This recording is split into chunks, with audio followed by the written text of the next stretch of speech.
Good evening. Let us sit together in the quiet and admit something we have been reluctant to say out loud.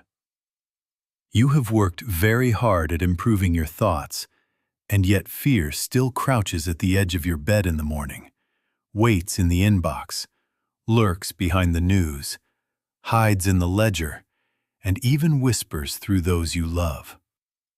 You have gathered affirmations, techniques, breathing counts, and clever analyses. You have read the experts.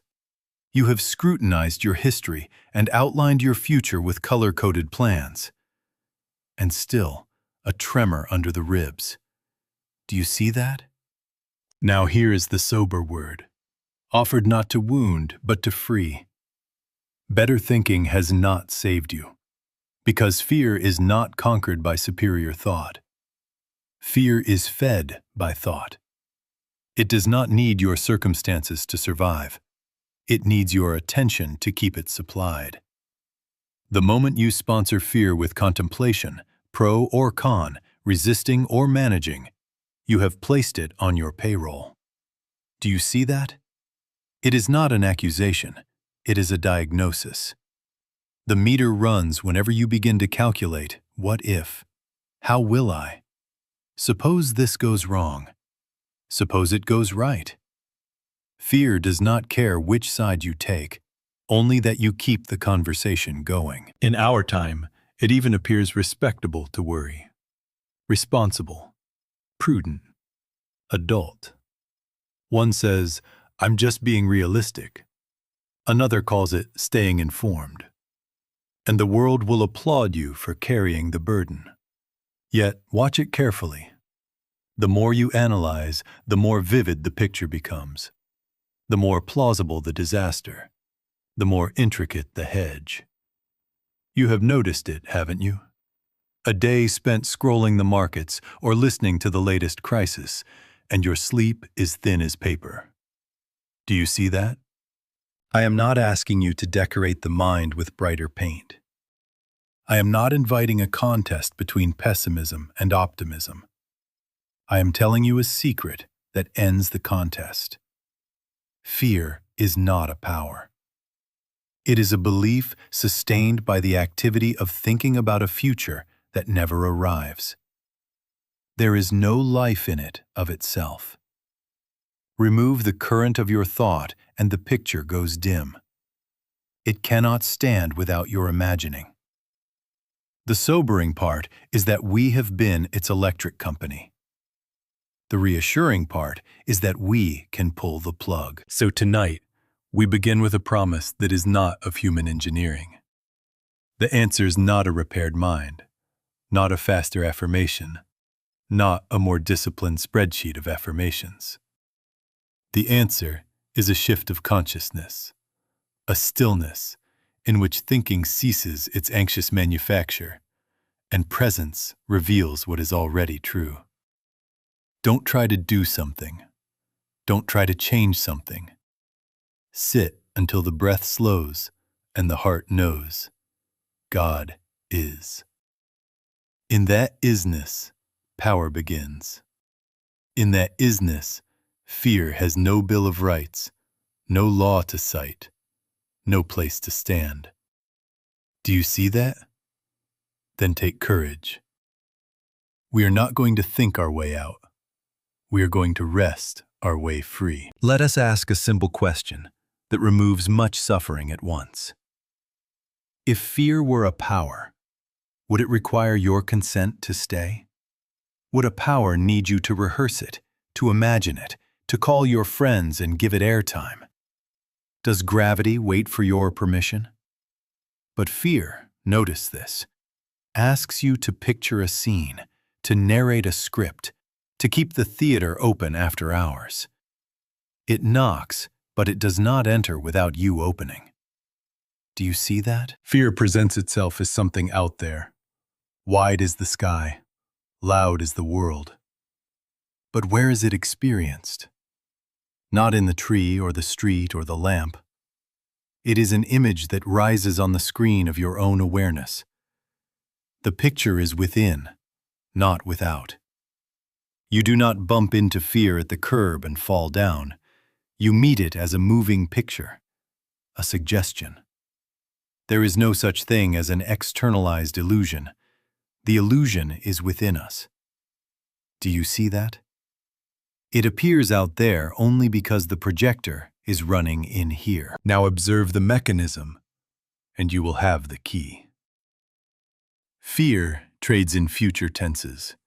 When the report comes, if the market falls, suppose the child doesn't call. It is almost never now. It is a prophecy pretending to be a fact. It speaks as if it were law, but it requires time to persuade. It borrows tomorrow in order to occupy today. And you and I have been its timekeepers, winding the clock with, what if? Do you see that? Bring this to the present, and the costume falls off. Right now, here, in the space where you are, what is? A breath moving, a chair holding, a room still. Even if there is pain, observe the difference between sensation now and the mind's tale of next hour, next week. The sting you feel is one thing. The parade of pictures about what this will become is the fear. And it is thought painting a later.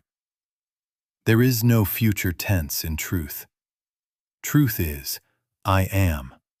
God is. The Lord is my shepherd.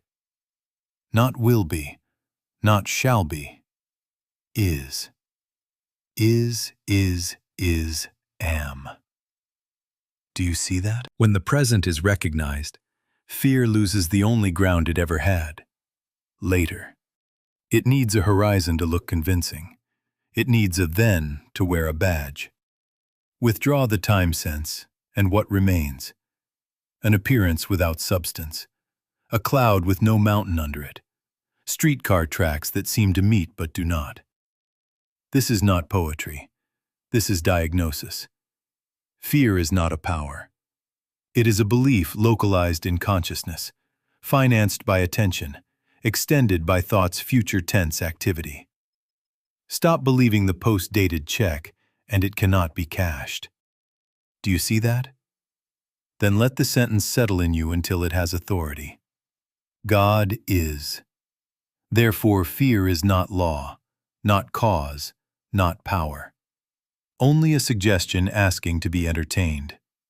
Refuse its audition, and the stage is empty. Now look at the partnership itself, and you will see why it has seemed so persistent. Fear cannot build a house. It borrows your lumber.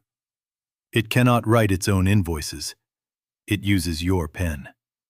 The so-called evidence of fear is not out there on the trees and sidewalks. It is assembled in here by thought. Your thought. Piece by piece. Like a scrapbook of alarms. Do you see that? Watch how it works. A phrase from a doctor is lifted and replayed. A number from a market chart is circled in red. A memory of your father losing his job is dusted off and put under a spotlight. A neighbor's tragedy is pasted on the wall. Then come the statistics, percentages, probabilities, expert panels. And after the facts, the cinema. Images of worst-case endings rehearsed in high definition at 3 in the morning. Fear has no department of research. It has yours. It recruits the mind to gather witnesses, build a timeline, and take depositions until a verdict feels inevitable. Do you see that? Here is the startling reversal that sobers and frees. The mind you hoped would solve fear is often employed by fear to validate itself. The more you think about it, against it, for it, analyzing it, strategizing with it, the more payroll you put in its hands. You think you are cross-examining the witness, and all the while you are paying the court costs. You say, I will out-argue this, and fear smiles, because argument is airtime. As long as you keep thinking about fear, you are financing it with your attention. Do you see that? This is why willpower fails. Willpower keeps the opponent center ring. It stares, it strains, it counts rounds, and every count is attention. Attention is the coin of this realm. It is the electricity that lights the picture, the oxygen that keeps the little fire licking. Each glance, each mental rehearsal, is a payment posted to fear's account. And then you wonder why the letters keep coming due. Don't fight it. Don't improve it. Don't negotiate with it. Every move on that board assumes the board is real. The pieces are dangerous, and the game must be played to the end. Do you see that? What then? Withdrawal. Close the account. Remove the sponsorship, and the show cannot run. You cannot argue a mirage into clearer water. You stop moving toward it, and it fades in the heat it borrowed from your belief. You cannot correct a shadow with a broom. You turn your face to the light, and the shadow has no place to stand. Withdraw thought, its measuring, its forecasting, its making of cases, and what remains? Present isness. God is. Not tomorrow, not if things improve. Is. There is no future tense in truth.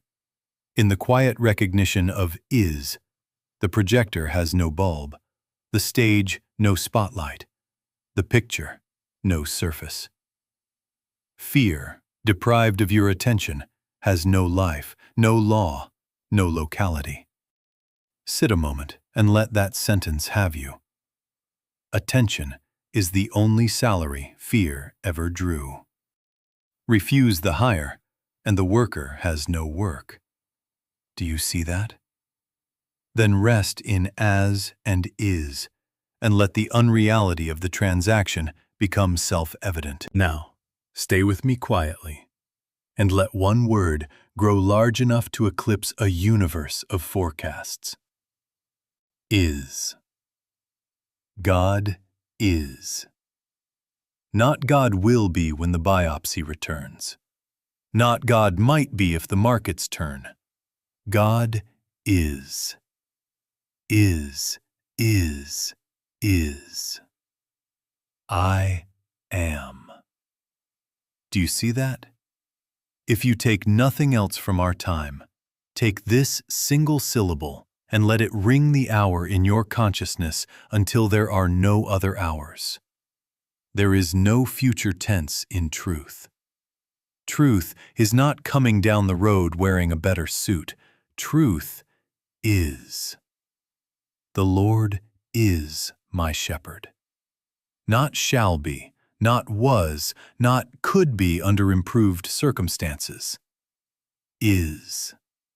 This is doctrine only until it is breath. When it is breath, fear cannot find air. Now look at the two postures you may inhabit in any minute. One is the posture of mental traveling, forecasting, fixing, bargaining for later. You lean out of your chair into tomorrow's scene, and in the lean you create wind, and in the wind you call it storm.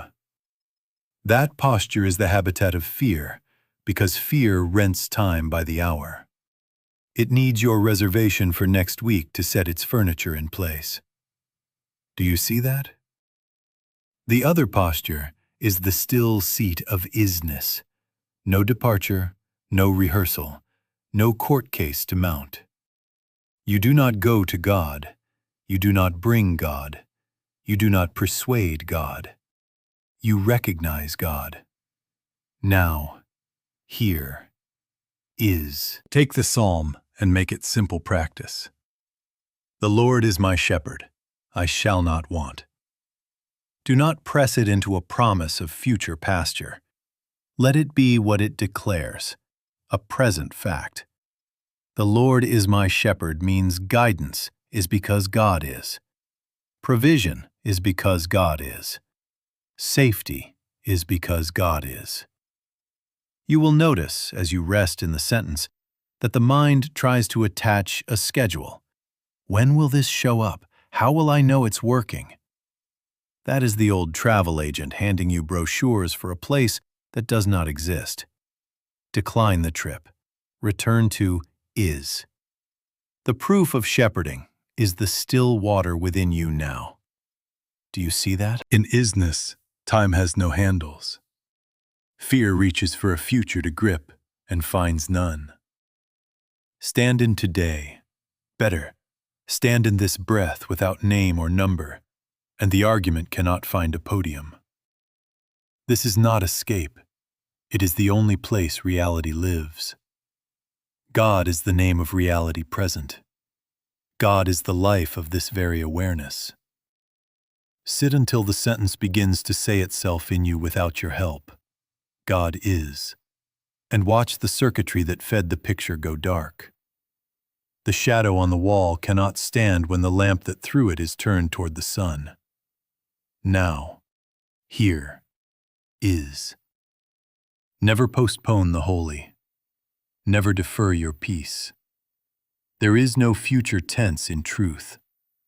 God is, and in that is, fear is not law, not cause, not place. Only a rumor waiting for you to travel. Refuse the trip and rest, and you will feel it. The ground beneath your feet that does not move. Do you see that? Having stood in is, let us now take the next step that changes the tone from comfort to authority. It is not merely that God is near to help you, like a neighbor with a toolbox. It is that God appears as you, life expressing as individual being. Do you see that? If God is, and if God is the substance of all being, then the you hearing these words is not a private owner of life, but the place where life is showing itself. This ends the negotiation. You do not summon divinity to your side to wrestle fear. You awaken to divinity as your very identity. And where would fear place its hands? On whom? Let me give you something simple, step by step. Here is glass. The substance is one. Now glass appearing as tumbler. The form is many, the substance is one. There is not glass and tumbler in some committee meeting. There is glass as tumbler, glass as window, glass as vase. If the tumbler chips, what of the glass? Has the substance been injured? No, form seems to vary, substance remains itself. Now carry this across the threshold of your own name. God is the substance, you are the form. Not God and man in uneasy alliance, God as man, God as woman, God as this individual identity. Do you see that? Or take sun and sunbeam. You do not have a beam that travels with a suitcase to visit the sun on weekends. Beam is sun expressed as ray. If someone ran after a beam to shade it from darkness, you would smile. Darkness cannot climb the ray to the sun, and it cannot attach to the ray at all. It is only the seeming absence of what is. Fear is that seeming absence, an argument that there is a place where God is not. But if you are sunbeam, God as ray, what could oppose? Another sun? Do you see the absurdity? Now hear the grammar that scholars dislike, but truth requires.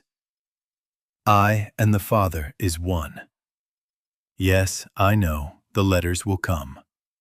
But listen in the spirit, and you will understand why the verb must bow to oneness. Not two made harmonious, but one appearing as many. God appearing as Jesus, as Joel, as Mary, as you. Oneness is not poetry. It is fact.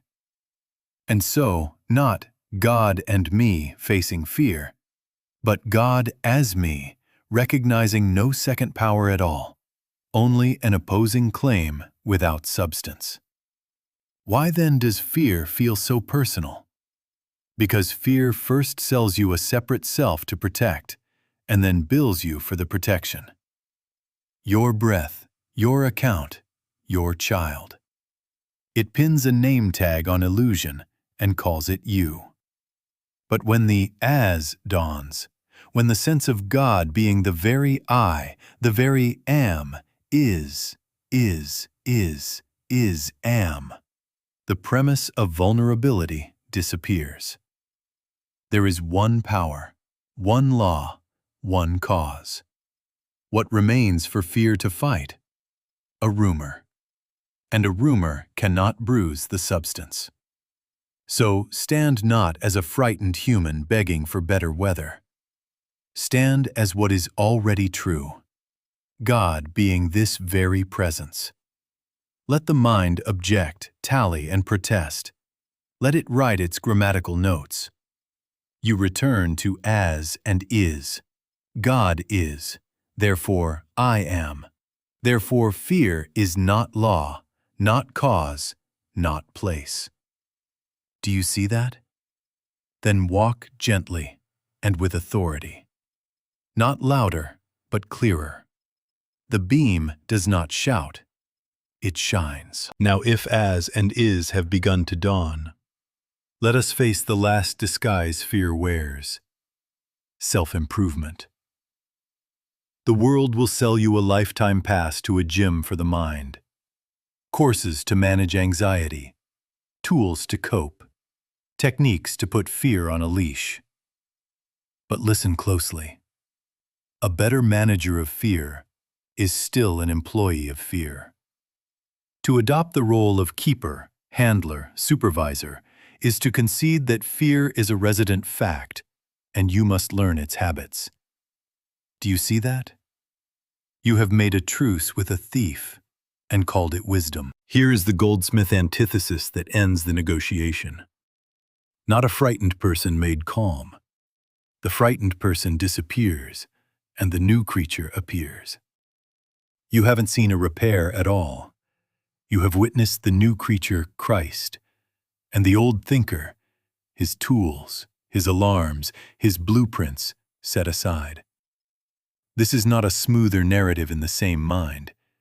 It is the cessation of narrative, the falling away of the author who always writes in future tense. Don't try to do something. Don't try to change something. Sit until the one who is does the only thing that can ever be done. Reveal what is. God is. Is. I am. And in that is, where is the frightened self to be found? It has no forwarding address. Self-help imagines you as contractor-in-chief. You accept authorship, take the contract from the universe, and then panic when deadlines arrive. You say, it's my life, my body, my family, my supply. Then you pray as an overwhelmed manager begging the owner for an extension. That is humanhood's claim to authorship and control, and it is the cradle of fear. The way out is not a better manager. It is the end of management. Lay down the claim to be cause. Drop the pen that writes tomorrow. Let there be a holy unemployment. You are relieved of private ownership. Do you see that? There is a moment. Serious students will know it. When the inner narrator loses his job and the inner witness takes the seat. The narrator is loud, quick, fond of forecasts. The witness is simple presence, unembellished, without verdicts.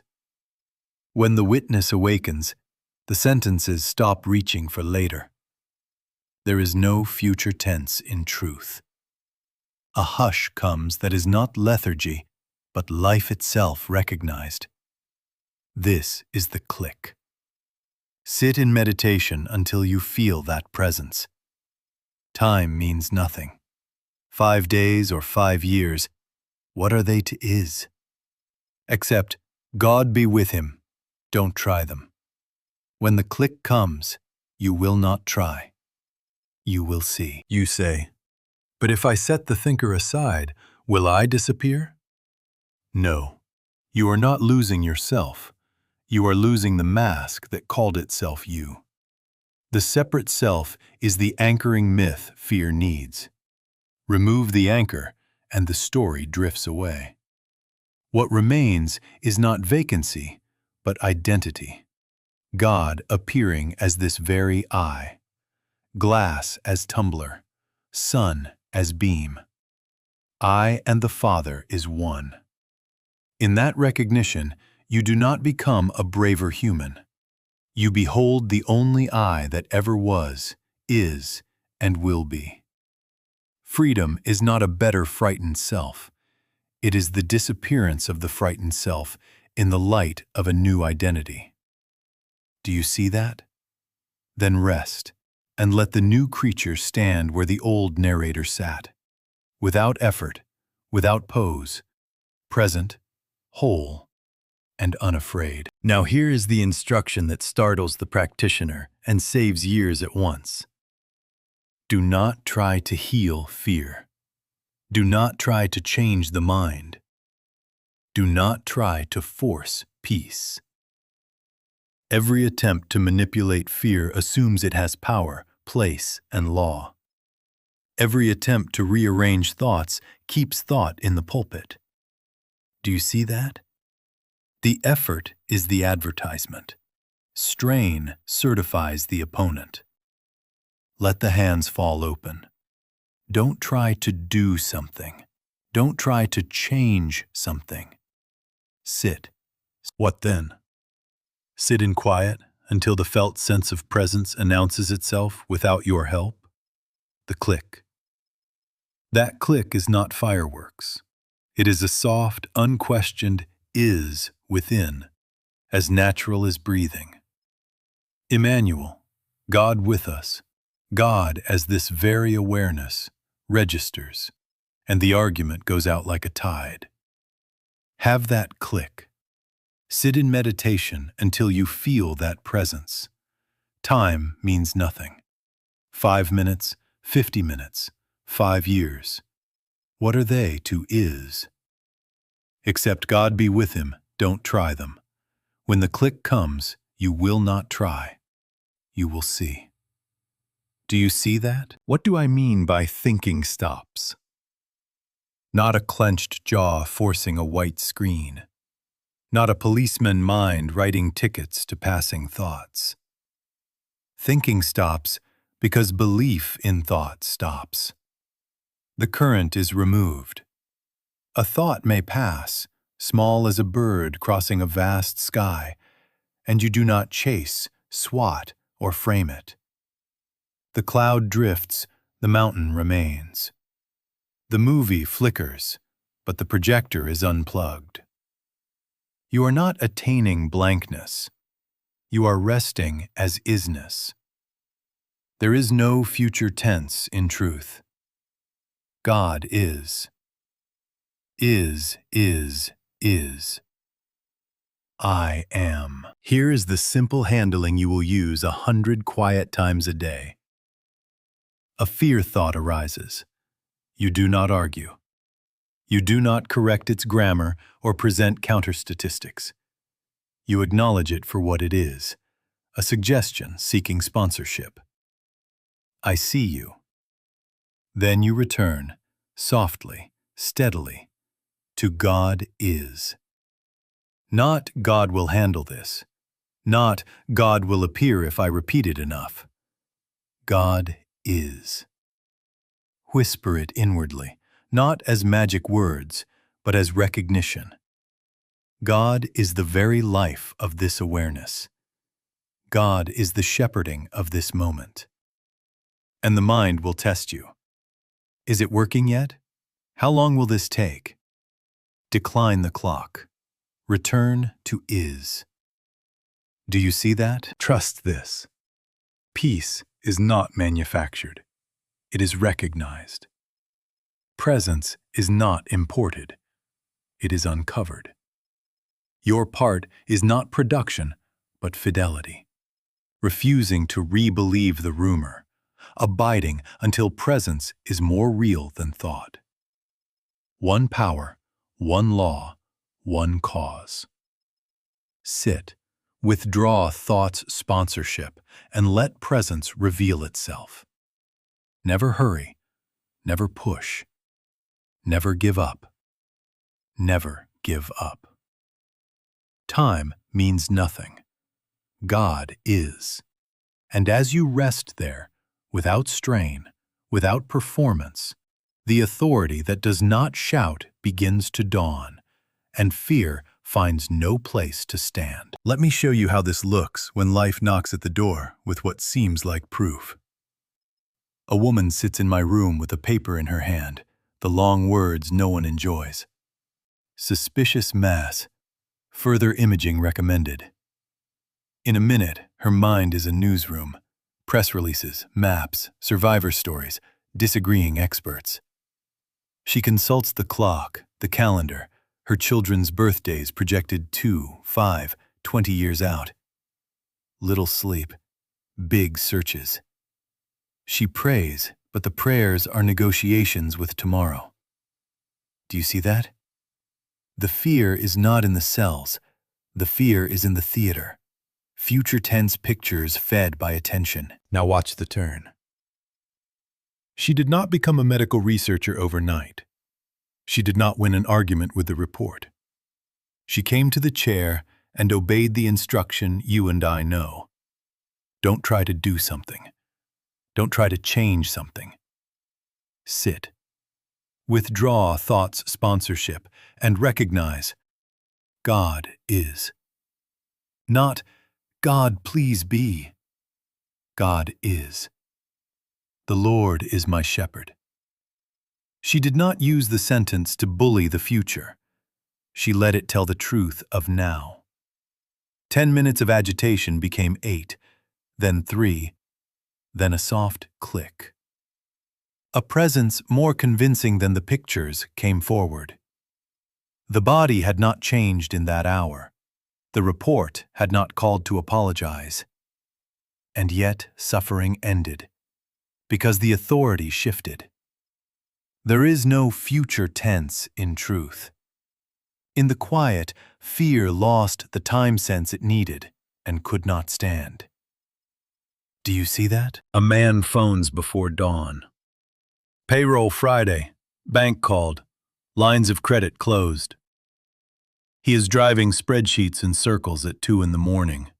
He has telephoned 6 friends and rehearsed catastrophe with 7.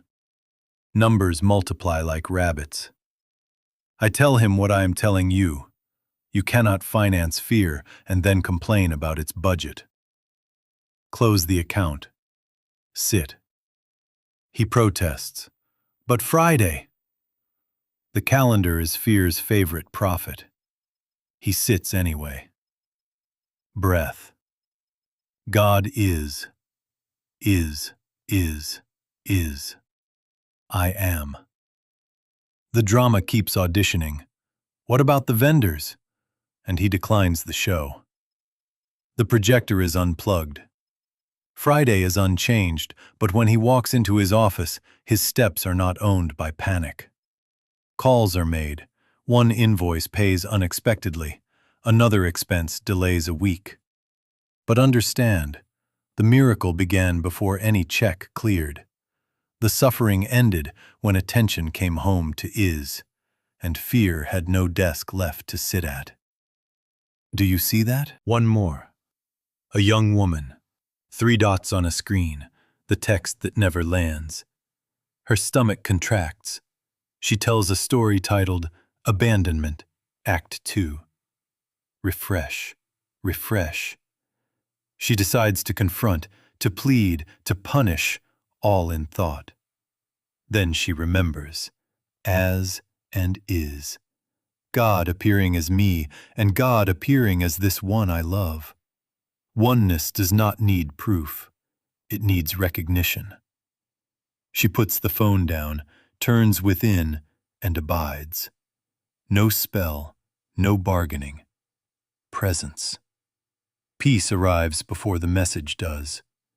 Hours later, a simple explanation and dinner plans. The condition was never the tyrant. Her attention had crowned it. What do these show you? Fear's intensity was proportional to the attention you paid it. When attention rested in isness, fear's picture could not keep its claim to reality. The outward shapes may take a little while to realign, or not, but the bondage is gone because the sponsor has withdrawn. Do you see that? Then remember the law. When thought stops sponsoring the picture has no life, no law, no place to stand. Live there. God is. Is. I am. You will tell me, I tried the quiet. I sat. Peace came. Then the next morning the fear was back. What did I do wrong? Nothing. The mind sent a collector to see whether the account was open again. That is all. A suggestion knocks to test your fidelity. Will you reinvest? Will you buy another ticket? Do you see that? The return of the picture is not proof of its power. It is proof of a leftover habit of thought looking for its old paycheck. Let it knock. Do not answer. Refuse the hire. Close the account again and again until no one comes because there is no salary to draw. Persistence is not strain. Persistence is fidelity. It is your steady refusal to re-believe the rumor that fear is power, cause, or law. Never give up. Never give up. Not to force an outcome, but to keep the door shut to sponsorship. Sit in meditation until you feel that presence. Time means nothing. 5 days, 5 years, 20 years. What are they to is? There is no future tense in truth. Truth is not ripening on a distant tree. Truth is. God is. Is. I am. Your endurance is simply staying home in what is, not driving around town looking for tomorrow. Understand the difference between relapse and revelation. Relapse is language for a clock and a calendar. Revelation is language for now. A fear reappearing is not a storm gathering. It is an echo after you have already spoken the yes to presence. The bell still hums a little after the hammer has been removed. The ceiling fan turns a few more times after the switch is off. Do you see that? Do not go climbing on chairs to stop the blades with your hands. You will only be bruised. Let the hum fade. Withdraw the current, attention, and the motion ceases of itself. Serious students are not weather watchers of their moods. They do not post a barometer on the heart and say, "Cloudy today. Truth must be far." They are faithful whether the feelings are bright or dull. They do not measure God by gooseflesh. They take their seat because God is, not because the air tingles. They know the instruction. Except God be with him, don't try them. Have the click. If it's not there yet, abide without performance until it is. Time means nothing. The shepherd does not change because sheep feel fretful. So here is your holy stubbornness. When the suggestion comes, this is back, this is serious, smile inwardly and answer nothing. Label it correctly. A former employee looking for wages. No engagement. No argument. Return at once to is. The Lord is my shepherd. God is the life of this moment. God is the mind of this awareness. God is. Is. I am. If the picture repeats, let the practice repeat. Twice, 10 times, 100 times. You are not pushing, you are declining. You are not climbing, you are resting. Never give up. Never give up. Every minute offers the same doorway, and the doorway is open now. Walk through by recognition, not effort. God is, and in that light, fear is recognized for what it always was, nothing claiming something. Do you see that? Then keep your seat, keep your peace, and let the rumor run out of breath. So we come now to the quiet. Not the hush of exhaustion, but the rest of recognition. Your life does not need more cleverness, more angles, more elaborate plans. It needs this one simple seeing. God is. Is, is, is. I am. When that is felt as present fact, fear has no life, no law, no place to stand. Do you see that? Let the cadence slow until it is not a talk anymore, but prayer without words, presence without performance. Here is your daily protocol, as simple and sure as breath. First, pause the future tense. Before the feet touch the floor, before the phone tells you what time thinks, stop traveling. Withdraw the itinerary. Second, repeat inwardly, softly, God is. Not to make it so, not to send it somewhere, but to agree with what is already true. Third, rest until the click, until the sentence says itself without your help, until there is a felt rightness that needs no proof, the still water the psalmist knew. Time means nothing. 5 breaths or 50, what are they to is? Fourth, rise and proceed without mental bargaining.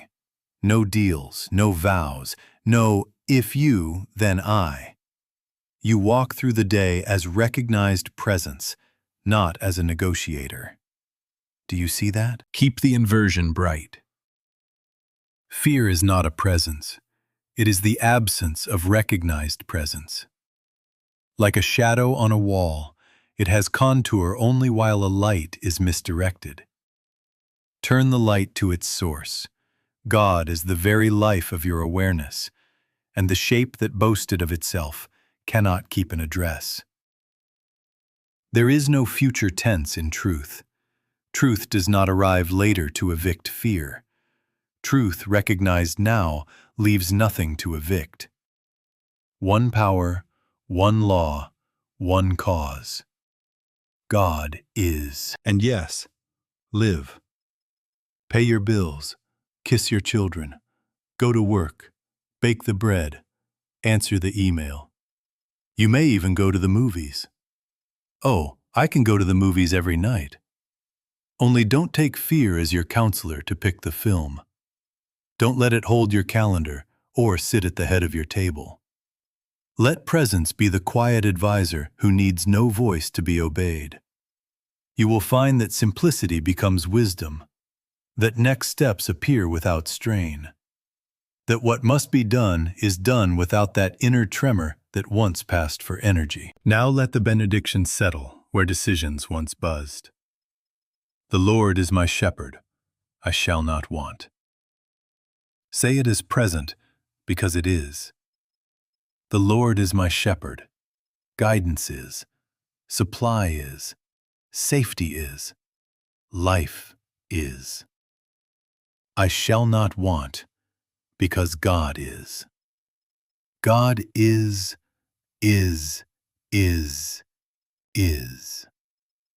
I am. Let this be your rhythm through the hours, your returning place when pictures crowd the door. The Lord is my shepherd, I shall not want. The Lord is my shepherd, I shall not want. God is, and fear is not. Do you see that?